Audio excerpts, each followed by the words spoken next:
queria dizer para vocês umas coisas que me tocam muito quando eu vejo o Mino Carta fazer esse vídeo. O Mino Carta é, indubitavelmente, o mais importante jornalista vivo desse país. Indubitavelmente. Possivelmente seja o jornalista mais criativo que esse país teve.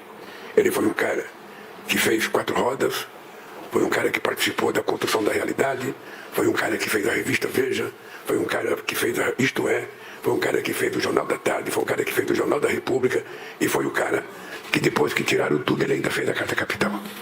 O que é importante no Mino Carta é que ele também foi o primeiro jornalista que em 1975 fez uma capa da Isto É comigo por causa das greves dos metalúrgicos do ABC. O mais importante é que o Mino Carta é um cara tão tinhoso, italiano, tão nervoso, que quando ele brigou com o Roberto Tivita, ele saiu, ele era o secretário-geral da revista, ele saiu e não quis receber indenização para não ficar devendo favor ao Roberto Tivita. Esse é o Mino Carta que nós conhecemos, é o Mino Carta que luta hoje, sabe, muito para manter a Carta Capital, que luta muito para manter, sabe, a sua saúde intacta, no momento em que a gente também lamenta profundamente a morte de 2 ícones da economia brasileira. A semana passada, um dia atrás, a Maria da Conceição Tavares e antes de ontem, nosso amigo Delfim Neto. E com o Delfim Neto tem uma coisa muito importante na minha vida, que eu passei 30 anos da minha vida xingando o Delfim Neto. 30 anos. E quando eu virei presidente da República, em momentos muito difíceis, o principal economista, sabe, de fora do meu partido, que veio a defender o governo, foi o Delfim Neto. E eu passei a ter uma relação com o Delfim Neto a ponto de, no comício da minha reeleição em 2006, eu publicamente pedi desculpas ao Delfim Neto. De tantas críticas, umas justas, outras injustas, mas de vez em quando na política a gente pega alguém de bode expiatório e fica xingando, às vezes até sem ter razão. E eu passei a ser um admirador, sabe, se não de tudo que o Mino Carta, do que o Delfim fazia na economia, eu passei a ser admirador da sagacidade, da inteligência e da esperteza do Delfim Neto. Da mesma forma que a Maria da Conceição Tavares.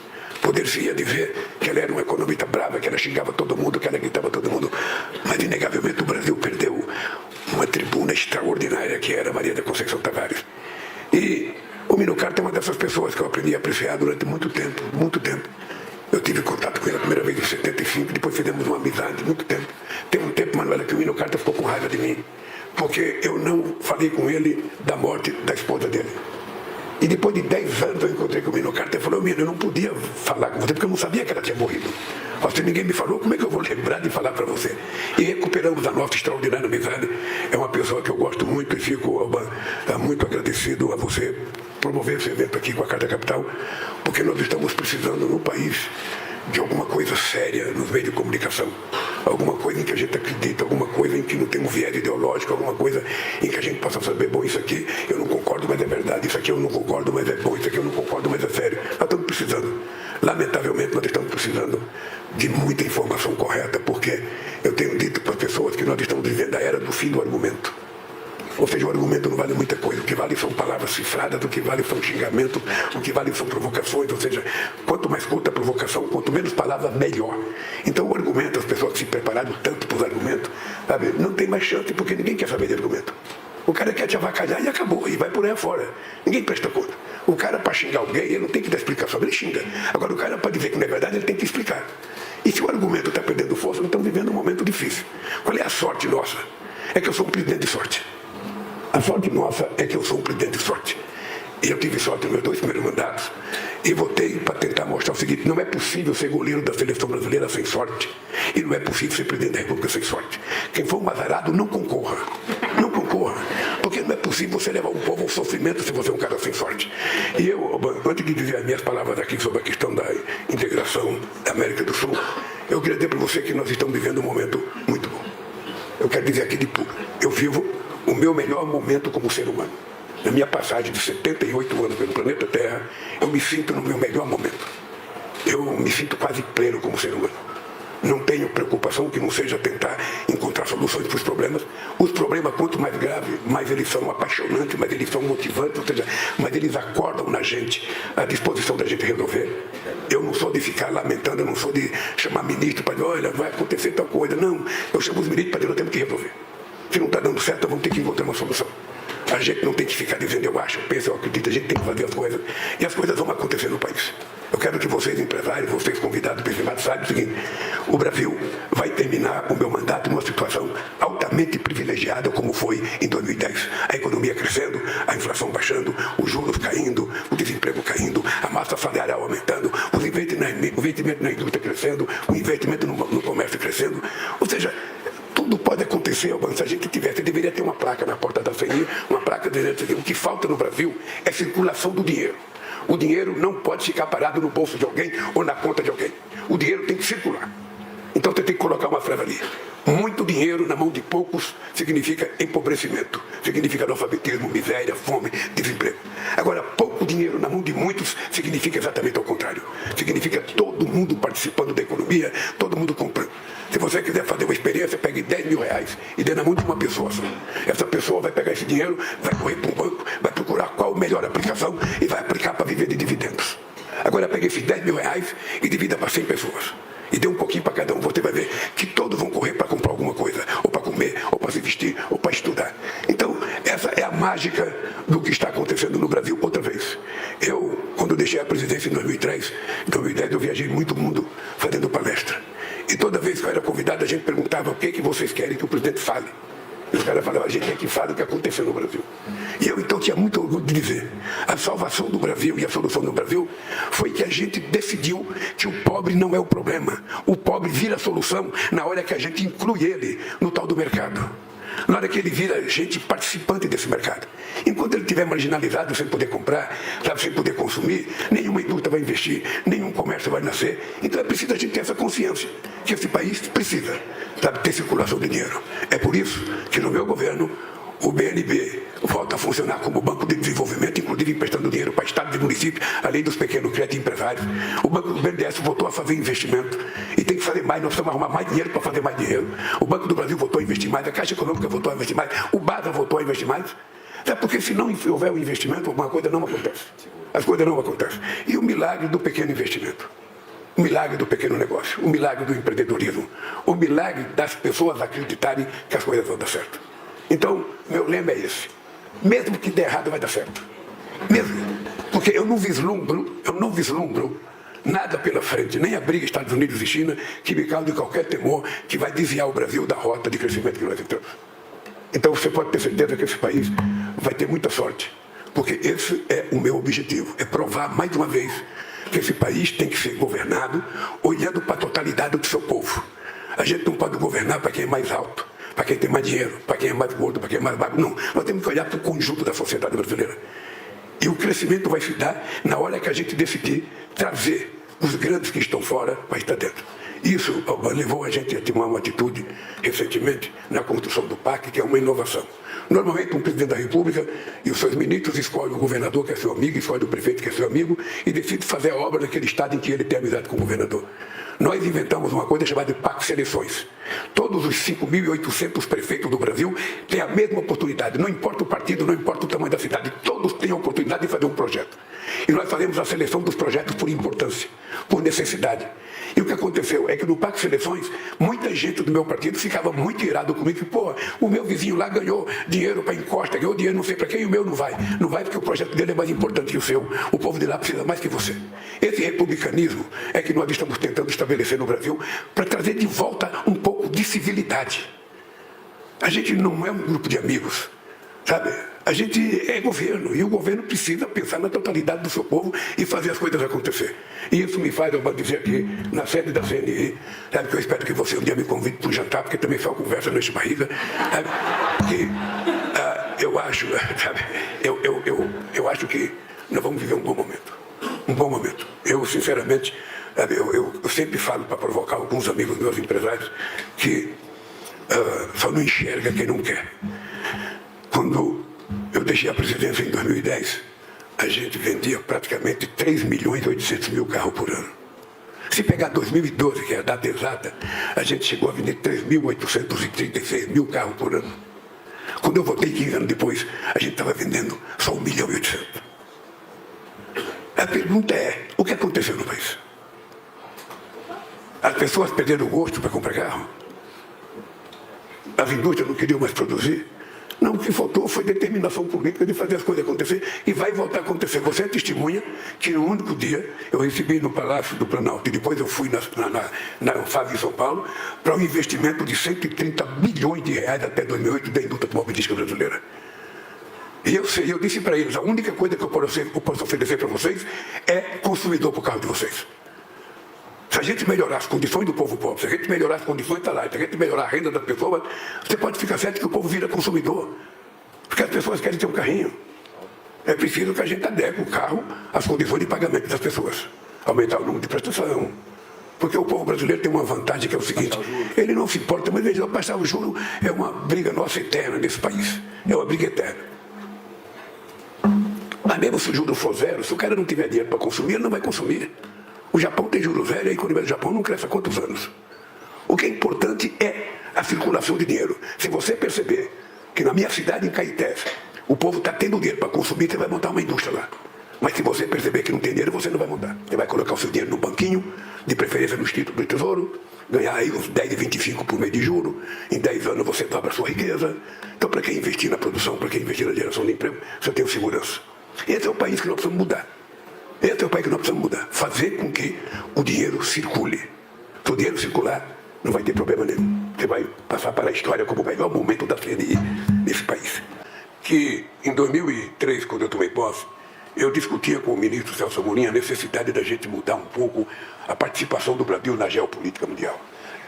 O Brasil, durante muito tempo, ele esteve muito ligado a Portugal, depois ele esteve ligado ao inglês, depois esteve ligado à economia americana e depois à União Europeia como um todo. Ou seja, o Brasil não olhava nem a América do Sul, e nem olhava a América Latina e não olhava o continente africano. A gente era um país que levantava de manhã, olhava para o mapa do mundo e só via a Europa, só via os Estados Unidos, não via nem a China. Tá? O que acontece é que, historicamente, nós fomos criados para ser inimigos uns dos outros. Portugal nos ensinava a não gostar da América do Sul, porque era um país pobre, que poderia ser problema para nós. E a América Latina, a espanhola, não gostava de nós, porque nós éramos o inimigo, nós éramos o império. Eu não esqueço nunca, Alban, o Chaves, antes de ser presidente, ele era professor da escola militar da Venezuela. E a aula que ele dava para os soldados da Venezuela era orientando ele de que o Brasil era o grande inimigo. Não eram os Estados Unidos, não era o Brasil que era o grande inimigo. E aí você tem uma cultura de aversão ao Brasil. Então nós tivemos um trabalho imenso. Nós construímos a Unasul, nós construímos o Conselho de Defesa da América do Sul, nós abrimos mão da ALCA e fortalecemos o Mercosul, nós criamos a CELAC. Eu visitei todos os países da América Latina, todos, sem distinção, do Caribe, para mostrar que o Brasil queria ser parceiro de verdade. E no reforço do Mercosul houve um milagre. Quando nós entramos no governo, nossa relação com a Argentina, o fluxo era de 7 bilhões de reais. Quando terminamos do governo, era de 39 bilhões de reais. No Mercosul, na Argentina e em toda a América Latina, chegamos a quase 90 bilhões de fluxo de comércio exterior. Ou seja, você pega um país como o Chile hoje, Simone, o Chile hoje, o nosso fluxo de balança comercial com o Chile é maior do que com a Inglaterra, maior do que com a Itália, maior do que com a França. Só não é maior com a Alemanha. Isso é uma demonstração de que o nosso futuro está aqui próximo de nós. É com essa gente que pode comprar os produtos manufaturados que a indústria brasileira produz, ou com essa gente que pode co-participar, ser sócio na construção de outras empresas que a gente quer criar, que a gente vai criar um bloco forte, um bloco de mais de 400 milhões de habitantes, um bloco com um PIB muito forte e que vai ter inserção, sabe, no conjunto das negociações mundiais. E o Brasil não perderá essa chance. Eu quero dizer para vocês, nós não perderemos essa chance. Eu, no ano e 8 meses de governo, só para vocês terem ideia, eu já me reuni com os 27 países da União Europeia, já me reuni com os 33 presidentes da CELAC, já me reuni com os 54 presidentes do país da Sul, já me reuni com a China, já me reuni com os Estados Unidos, já me reuni com os BRICS, já me reuni com o G20, já me reuni 2 vezes com o G7, ou seja, porque nós não vamos perder uma oportunidade de fazer com que o país vire de verdade um protagonista internacional no mundo da política, no mundo dos negócios, no mundo do crescimento econômico. Esse é o lugar que está reservado ao Brasil, basta que a gente tenha a dimensão de grandiosidade do Brasil. Isso nós vamos fazer. Uma coisa importante para vocês lembrarem aqui, a primeira reunião que eu fiz quando eu voltei para a presidência foi reunir os 3 comandantes das Forças Armadas, convidar o companheiro Luciano Coutinho, convidar, sabe, a Federação das Indústrias de São Paulo, que tinha um projeto, e convidar o ministro da Defesa para a gente discutir a recuperação da indústria bélica brasileira. A indústria da defesa precisa ser forte, precisa funcionar, porque ela gera tecnologia, ela gera emprego. E a gente não pode, num país desse tamanho, ter umas Forças Armadas que dispensam soldados às 11 horas porque não tem dinheiro para pagar o almoço. Ou ter soldado que não ganha sequer o salário mínimo. Foi assim que eu encontrei em 2003. Nós, graças à nossa parceria, nós criamos o Soldado Cidadão para que durante o ano que ele fosse recruta, ele pudesse, no Senai, fazer um curso de formação profissional. Esse país, ele tem que ser do tamanho que pensa a cabeça do governo do presidente. Se a gente pensa pequeno e a gente sonha pequeno, as coisas não acontecem. A gente tem que pensar cada vez mais grande, porque mesmo que não aconteça tudo que a gente quer, o que vai acontecer é maior do que se a gente pensasse pequeno. Aqui no Brasil se criou a bobagem de discutir se o Estado é máximo ou se o Estado é mínimo. Ou seja, de vez em quando a gente traz para a nossa discussão coisas que não interessam nada, que não acrescenta nada, que não mexe com nada, só mexe com a vaidade intelectual dos que pensam assim. O Estado não tem que ser máximo, não tem que ser mínimo, o Estado tem que ser o Estado. Eu já disse para todo mundo, eu não quero um Estado empresarial, mas eu não abro mão do Estado indutor. Quem é que vai levar a indústria para o Nordeste brasileiro? Porque se a gente não tiver uma discussão com o Pedro Ricorda, você que é que foi um especialista na Bahia, se a gente não tiver condições de pensar diferente as regiões, tudo e qualquer investimento vai para o sul do país e para o Sudeste, porque é lá que tem mais mão de obra qualificada, tem mais infraestrutura, tem mais mercado consumidor, está tudo lá. Então nós temos que dizer o seguinte, nós precisamos desenvolver outros lugares do país. Temos que incentivar as indústrias a ir para lá para a gente poder tornar esse país um pouco mais equânime. Eu quero que nordestino venha para São Paulo de férias, não para ser pedreiro. Como eu quero que o pessoal do Centro-Oeste também, sabe? Que a gente seja um país de muita circulação, para que a gente possa integrar esse país de verdade. Mas isso pressupõe, sabe, que a gente tem que ter um Estado competente para isso. Lembrando a vocês que é a primeira vez que o Brasil é convidado para participar da PEC no Peru. E eu vou participar da PEC. Os chineses querem discutir conosco a Rota da Seda, nós vamos discutir a Rota da Seda. Nós não vamos fechar os olhos, não. Nós vamos dizer o que tem para nós. O que eu tenho com isso? O que eu ganho? Tá? Porque essa é a discussão. Por isso, companheiros e companheiras do Brasil precisa estar preparado, porque depois do G20, eu tenho uma bilateral aqui em Brasília com a China. É uma reunião que a gente vai comemorar os 50 anos de relação diplomática, mas é uma reunião em que a gente vai discutir, se prepare, uma parceria estratégica com a China de longo prazo. Ou seja, nós queremos ser uma economia mais forte do que jamais nós fomos. E nós precisamos de procurar parceiro.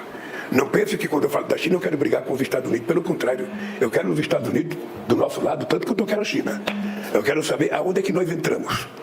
Qual é o lugar que eu vou entrar, com quem que eu vou dançar.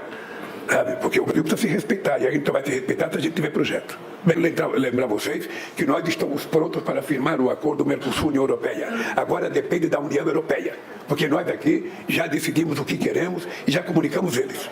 A União Europeia que se vire com a França, que tem dificuldade dos produtos agrícolas brasileiros, certamente tem medo de disputar com o nosso queijo de Minas, tem medo de disputar com o nosso vinho do Rio Grande do Sul. Mas, sabe, nós estamos, já liguei para a Ursula von der Leyen, está dizendo para ela, está pronto, nós do Mercosul estamos dispostos a assinar um acordo. É só vocês quererem que nós assinamos. Agora depende deles, não depende mais de nós.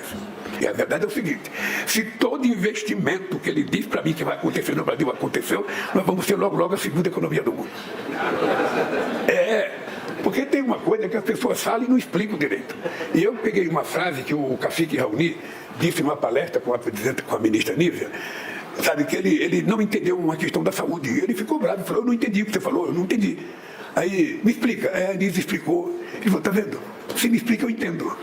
Então, veja, nós estamos falando aqui em inteligência artificial. Eu, sinceramente, acho que um país que tem tanta gente inteligente precisava de inteligência artificial. Mas, de vez em quando, as palavras da moda, inteligência artificial, tudo se resolve com inteligência artificial. O que as pessoas não falam é quanto de energia a gente vai consumir para essa nova indústria de dados e de informações. Foi chamado os grandes computadores. A gente pensa que é fábrica de alumínio, que gasta muita energia, mas você vai ver. E aí nós temos que nos preparar para isso. As pessoas têm que saber que a gente tem que se preparar concomitantemente entre o fornecimento de energia e investimento para que a gente seja detentor da inteligência artificial. E aí uma coisa extraordinária que aconteceu no Brasil. Eu fiz uma reunião com o Conselho de Ciência e Tecnologia. E na reunião do Conselho eu desafiei os cientistas brasileiros no congresso que houve com mais de 3 mil pessoas a apresentarem proposta de inteligência artificial em língua portuguesa. E eles apresentaram. Agora nós estamos com a proposta do projeto. Certamente vamos fazer uma discussão a nível de sociedade brasileira, porque nós não queremos ficar em segundo lugar nem em terceiro, nós queremos participar. Se não chegar a medalha de ouro, não é por esforço nosso. Mas nós vamos trabalhar. E aí eu estou na expectativa do discurso do Alexandre Silveira com a quantidade de energia. Um outro dado para você, quando nós adotamos o modelo de TV digital japonesa, que nós criamos o NIPO brasileiro, ou seja, nós convencemos muitos países da América do Sul que já estavam adotando o modelo europeu, o modelo americano, a entrar no modelo chinês, porque aqui no Brasil ia ser feita uma fábrica de semicondutores. Ia ser feita uma fábrica aqui. Bem, eu mandei para o Japão a Dilma Rousseff, que era minha chefe da Casa Civil, mandei o Fulan, que era ministro da Indústria e Comércio, e mandei o nosso ministro da Secur fazer uma viagem ao Hélio Costa, no Japão. E foi feita uma comissão de trabalho, porque iríamos implantar na América do Sul e dentro da América do Sul, no Brasil, uma fábrica de semicondutores, e nunca apareceu essa fábrica. Tá? Então o japonês nos deve. Nós nos encontramos, nós vamos cobrar. Eu vou fazer uma visita de Estado lá em março. E nós vamos cobrar. Cadê a nossa fábrica de semicondutores? E também é um lugar que eu quero levar muitos empresários brasileiros. Muito. Para o Japão. Agora nós temos um avião grande aí, que dá para encher de empresário. Para nem pagar passagem. E veja como nós estamos flexíveis. Eu já não falo taxar o rico. Que aí eu posso pegar uma banca. Então, quando eu falo super rico, ele está fora. Então, lamentavelmente. Sempre nós. Bem, você sabe que no mesmo espírito de reduzir as desigualdades dentro dos países entre eles, nós vamos cuidar muito forte da integração. Eu estou convencido que nós temos que convencer os países vizinhos de que sozinho nós não deixaremos de ser pequenos. Juntos a gente pode fazer muita coisa. Então, quando eu sonhei em trazer a indústria naval de volta no Brasil, os empresários devem saber, a indústria naval brasileira, na década de 50, era quase que a segunda maior do mundo. Ou seja, quando eu tomei posse em 2003, a gente tinha 3 mil empregados, a gente não produzia mais nada, a não ser reparação e limpeza de casco. Nós resolvemos fazer navios outra vez. E nós chegamos a ter 86 mil trabalhadores construindo navios. Pernambuco, na Bahia, Rio Grande do Sul, Rio de Janeiro, São Paulo. E tive uma briga enorme, sabe, uma briga de cunho ideológico com a Petrobras, que não era ninguém de direita que estava lá, era meu amigo Sérgio Gabrielli, presidente da Petrobras, seu amigo baiano, que me dizia: presidente, a gente não pode produzir sonda, a gente não produzir navio, não pode produzir sonda nem sonda, porque, sabe, fica 100 milhões de dólares mais caro, sabe? Se a gente comprar, vai ficar mais barato, tudo bem, mas se a gente comprar, a gente não vai ter emprego, a gente não vai ter imposto, a gente não vai ter conhecimento tecnológico, a gente não vai ter uma indústria competitiva. Por que eu sou obrigado a comprar de Singapura e não competir com eles? Por que eu tenho que ser só comprador e não vendedor? Essa é a cabeça de um dirigente político. Como não tem curso de política na universidade, você não aprende a ser presidente da universidade. Não aprende, você aprende a ser prefeito. Porque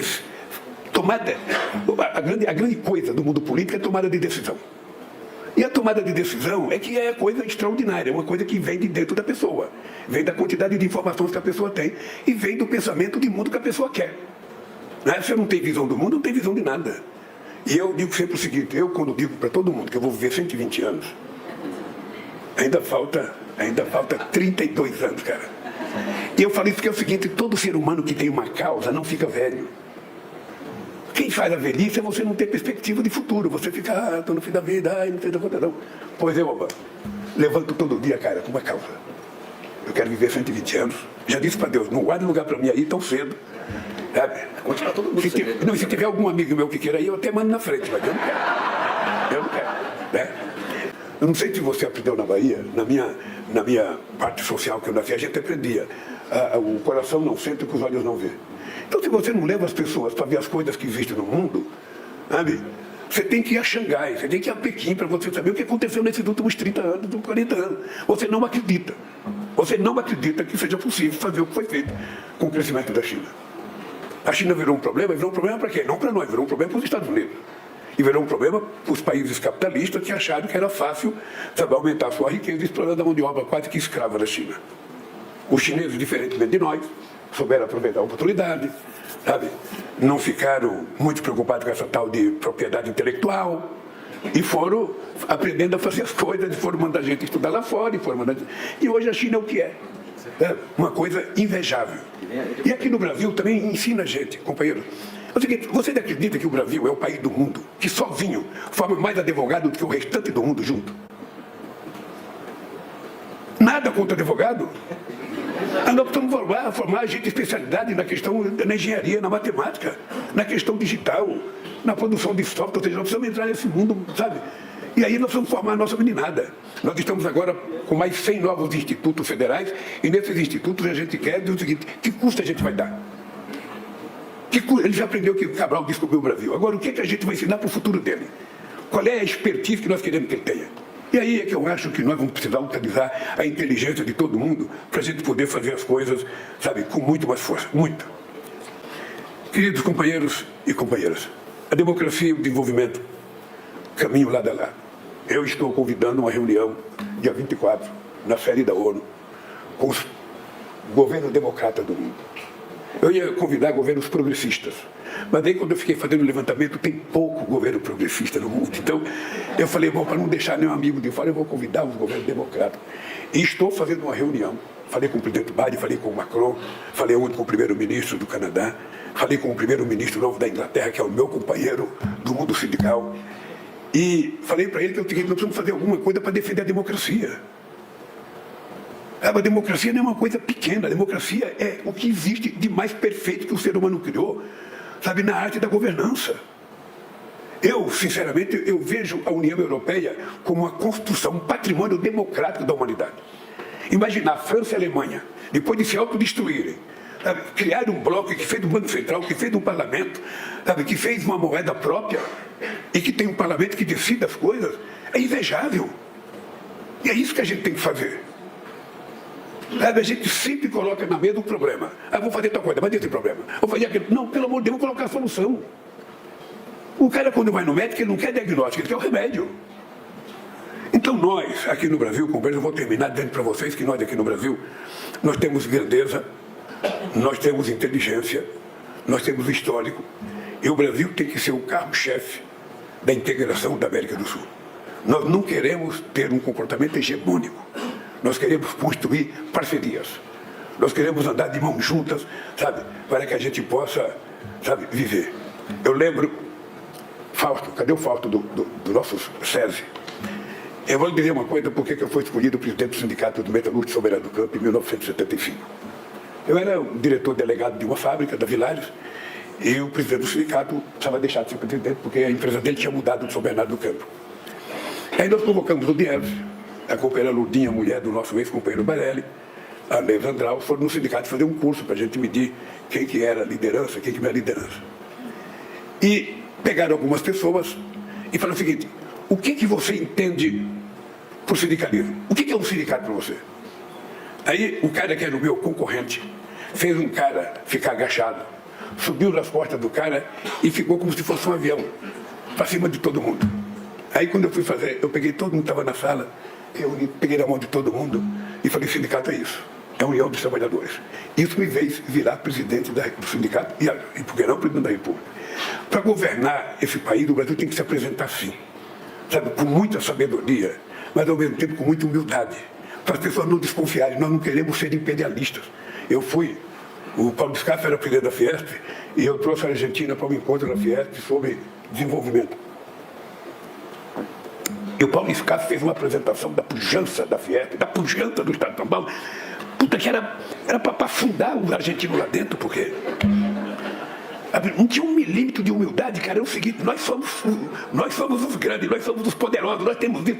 Puta, eu estava vendo a hora do governo afundando na cadeira. Então o Brasil precisa se apresentar com muita humildade, com muita delicadeza. Os empresários que têm viajado conosco sabem que a gente ganha e a gente, sabe, tem frutos. Levantar a desconfiança do México. Eu tive muitas vezes no México. Eu estive no México, o pessoal tem uma desconfiança de nós, porque acha que nós somos, nossos empresários são imperialismo. E eles são vítimas dos americanos, estou lá vizinho deles. Então é a construção de uma relação de confiança e de interesses que nos faz a gente criar a ideia de fomentar a América do Sul como um bloco. Nós estamos divergentes ideológica porque nós temos um fenômeno acontecendo no mundo hoje, que é a política do não argumento, sabe? E nós precisamos recuperar isso. Por isso nós vamos diminuir 15 mil quilômetros de distância entre nós e a China. Sabe? A gente vai mostrar que é mais perto a gente ir pelo mar do que a gente de avião agora. Porque tudo vai acontecer de bom. É por isso que eu digo, gente, mesmo que der errado, vai dar certo. Sabe por quê? Porque vocês têm um presidente de sorte. Eu tenho sorte. Um cara que, aos 88 anos, está apaixonado. Um cara que... Eu fico sempre brincando o seguinte. Fernando Coelho, você que é pensa um cara esperto, é Fernando Coelho. Você acha que é você que é esperto ou eu? Você não sabe quem que é. Deixa eu falar uma coisa até, Fernando. Eu fico sempre pensando, sabe, a possibilidade que o Brasil jogou fora. A gente, muitas vezes, se a gente vai fazer uma coisa, mesmo agora no governo, quando a gente entra para discutir, sabe, você tem o pessoal preocupado em que a gente não consiga, sabe, gastar, sabe, o dinheiro que precisa, e você tem as pessoas que sabem que precisa gastar. Os que não querem também sabem que precisa gastar. Mas tem responsabilidade em dizer para a sociedade, nós não temos tudo isso. E eu sempre provoco o pessoal a discutir o seguinte: custa fazer tal coisa? Vamos nos perguntar quanto custa não fazer. Quanto custou ao Brasil não fazer as coisas na década de 50? Na década de 60? Porque o que os prefeitos das cidades hoje vivem nos grandes centros urbanos, que é uma reconstrução da irresponsabilidade da ocupação dos anos 50 e dos anos 60. Então esse país está sempre num processo de reconstrução. Companheiros, deixa eu dizer uma coisa para vocês. Dizer uma coisa para vocês. Eu jamais imaginei que eu votasse nesse país, sabe, tendo 33 milhões de pessoas outra vez no mapa da fome. A gente tinha acabado com isso em 2014. E veio a coisa que destruir é muito simples. Você leva um ano para construir uma casa, um século para construir um castelo, para destruir a meia dúzia de dinamite e um japonesinho para colocar, está acabado o castelo. Ô, gente, eu confesso para vocês que é o seguinte: você veja que eu não me queixei no discurso de posse, esqueci o governo passado no discurso de posse, porque eu fui eleito para governar. Mas nós pegamos esse país, gente, destroçado. O tal da Casa Amarela prometida não aconteceu. Nós tivemos 87 mil casas do Minha Casa Minha Vida paralisada. Eu estou inaugurando hoje casa, sabe, que foi começada em 2012. Isso significa refazer projeto, refazer licitação. Sabe? Você sabe o que é? É muito difícil. Nós temos 6 mil creches de escola em processo de reconstrução. Eu peguei o IBAMA com 700 funcionários a menos do que tinha em 2010. 700 funcionários a menos. Quando poderia ter pelo menos uma a mais a menos. Então esse país foi assim um pouco abandonado. Tá? A minha intenção é tentar entregar esse país a quem vier depois, sabe, com um país arrumado. A política tributária aprovada no Congresso talvez não seja a política tributária do sonho de todo mundo, porque não há política tributária unânime. Não há. Nós temos que botar na cabeça que a única coisa unânime é Deus não pecar. O resto, tudo é possível. E essa política tributária, eu tenho discutido, o meu companheiro Boric no Chile, ele tem 78 parlamentares do lado dele e 77 contra. Não, ele tem 78 contra e 77 favoráveis. E não consegue aprovar um projeto. O Obama passou quantos anos no governo sem conseguir aprovar um projeto? Pois, esse cara de sorte, que montou um governo de sorte. Porque o Rui teve sorte na Bahia, o Renan teve sorte na Lagoa, o Camilo teve sorte, sabe, no Ceará, o Valdez teve sorte lá no Amapá. Então, como eu montei um governo de gente de sorte, a gente conseguiu, num país em que o partido do presidente da República só tem 70 deputados, num colégio de 513, e só tem 9 senadores, num colégio de 81, a gente conseguiu aprovar, sabe, até hoje, mais do que em qualquer outro momento da história desse país. E conseguimos aprovar uma coisa inédita, uma reforma tributária que há 40 anos se tentava fazer nesse país. E fizemos, nesse mundo político adverso, mas com muita conversa. Daqui os ministros sabem quantas horas de conversa, quantas noites, quantas, sabe? E é assim mesmo, bom, porque você não governa se você não tiver tolerância de ouvir os contrários. Quando o presidente da República manda um projeto para o Senado ou para a Câmara, ele não tem que achar que aquele projeto vai ser aprovado como ele quer. Ele tem que ter consciência que os deputados e os partidos têm interesse de mudar alguma coisa. E ele aceitar as mudanças. É difícil, exige conversação, exige. Mas esse é o forte da democracia, Oban. Esse é o forte da democracia. É a gente construir consensos mesmo na convivência diversa. Então eu digo para vocês, eu sou grato ao Congresso Nacional por todos os problemas que muitas vezes é manchete do jornal que diz que tem briga, não sei de quem, não sei quem. Não tem briga com ninguém. Um presidente da República não briga.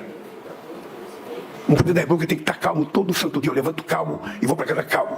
Não levo os problemas daqui para minha casa.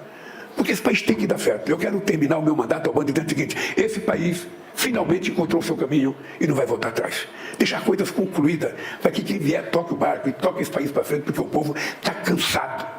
O povo está cansado, sabe? Sobe um degrau da escada, depois derruba aquele degrau e volta para baixo. Aí sobe outro degrau, depois derruba, para baixo.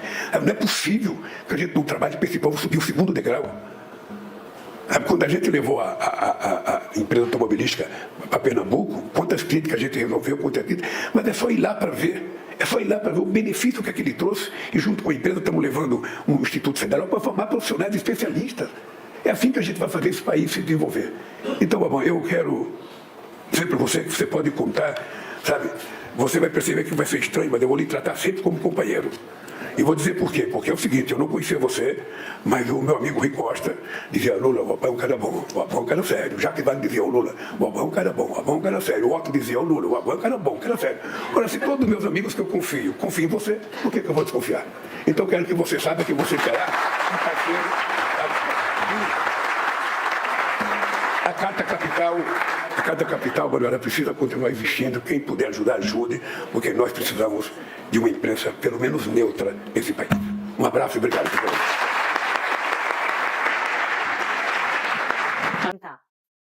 Bom dia, presidente. Bom dia, Ricardo. Bom dia, autoridades, amigos.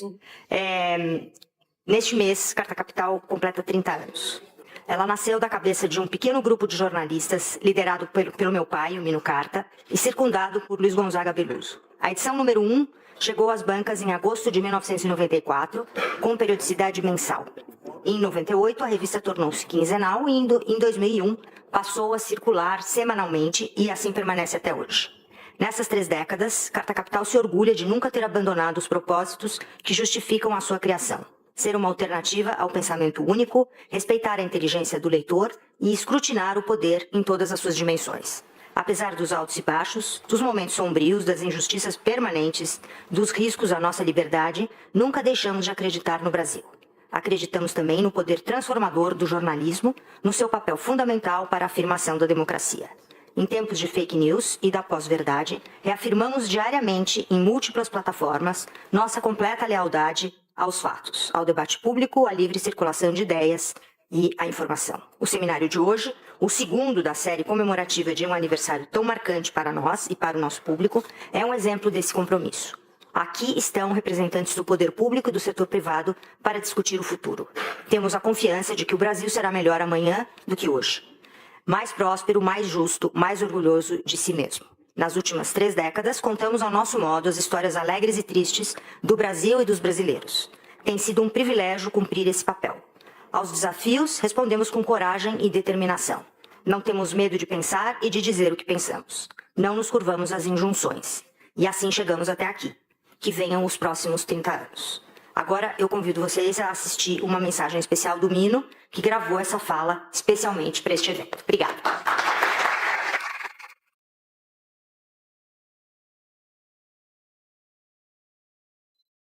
Hoje eu celebro e faço questão de contar com a companhia de vocês. Uma data importante. São 30 anos de Carta Capital, e na verdade é bem mais do que uma revista. É um site, uma empresa editorial, a qual, insisto, não se chama Carta por minha causa, mas que ela se chama Carta porque pretende ser uma carta dirigida aos leitores.